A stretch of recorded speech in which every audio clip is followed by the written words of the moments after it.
in the heart of the valley of Elah, where the sun scorched the earth and the wind carried whispers of war. Two armies stood poised on opposite hills, their banners fluttering like restless spirits. The Philistines, a fierce and battle-hardened people, lined one ridge, their bronze armor glinting with menace, their eyes alight with the thrill of conquest. Across the valley, the Israelites, led by King Saul, clung to their positions, their hearts gripped by a creeping dread. For 40 days and 40 nights, a giant named Goliath, a colossus standing over 9 feet tall, emerged from the Philistine ranks. His armor, heavy as a boulder, clanked with every step, and his spear, thick as a weaver's beam, cast a shadow that seemed to swallow hope itself. Each morning and evening, Goliath's voice thundered across the divide, a mocking challenge that froze the blood of every listener. "Why do you Israelites array for battle? Send a champion to face me. If he defeats me, we will serve you. But if I prevail, you will be our slaves." The taunt echoed, day after relentless day, and the Israelites cowered in their tents, their courage unraveling. No warrior, not even the mightiest among them, dared face the giant whose very presence seemed to defy the laws of man and nature. King Saul, tall and regal but burdened by fear, offered gold, his daughter's hand, and freedom from taxes to any who would slay Goliath. Yet the camp remained silent, save for the whispers of despair. But far beyond the valley, in the rolling hills of Bethlehem, God was weaving a different story, one of faith, courage, and an unlikely hero. David, the youngest of Jesse's 8 sons, was no soldier.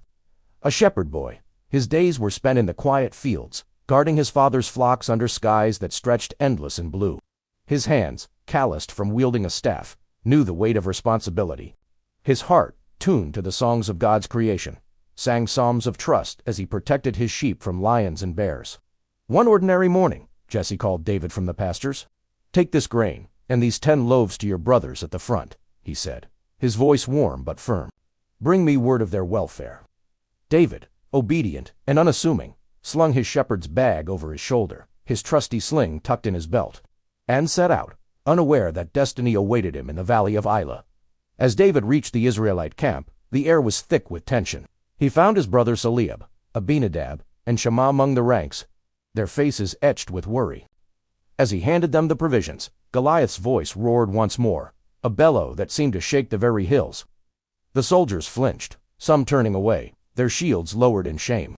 But David, his eyes bright with curiosity, stepped forward.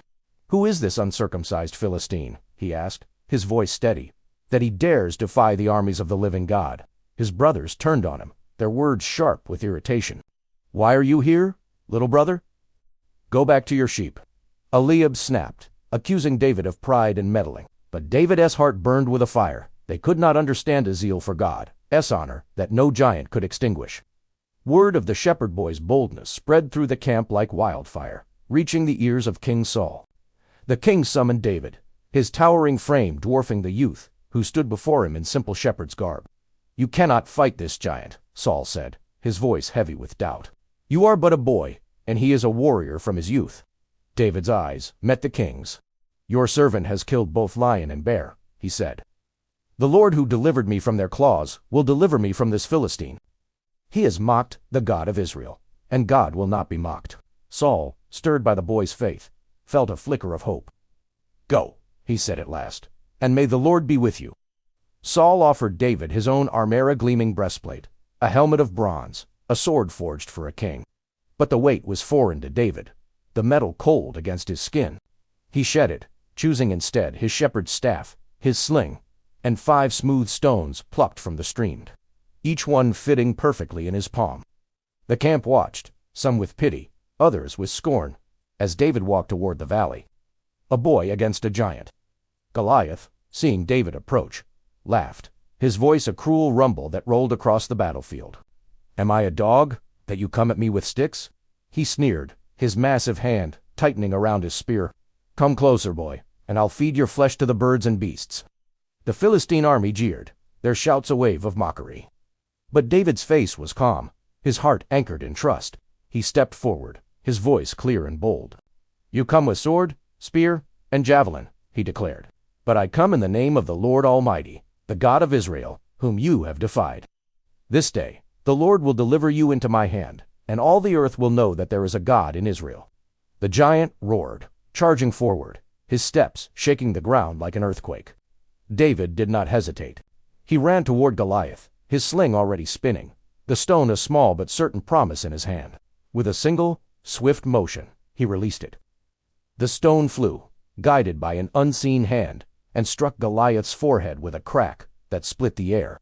The giant's eyes widened in shock, his massive frame swaying, then crashing to the earth like a felled oak.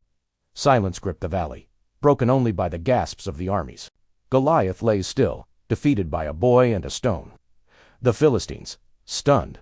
The Israelites, their fear transformed into fire, pursued with a mighty shout, claiming victory in the name of their God. David stood over the fallen giant, his heart full not of pride, but of gratitude. He had trusted the Lord, and the Lord had prevailed.